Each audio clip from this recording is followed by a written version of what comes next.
If you find your refrigerator overcooling, please check it according to the following steps. Cause summary. If the refrigerator is overcooling, the reasons might be: 1. The temperature is set too low. 2. Food not placed properly. Solution. The temperature without display is set on high position. Normally, we recommend to set the temperature to the middle position. The set temperature with display is too low. We recommend to set 5 degrees for fridge and -18 degrees for freezer.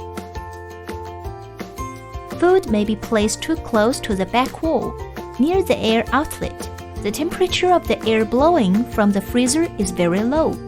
If the food is too close to the air outlet, the food may be frozen and broken. If you place food that is easily frozen at the bottom of the fridge, the food may be frozen, especially when you set the temperature at a low position, since the bottom temperature is too low. If problem is still not solved, please contact our higher customer service.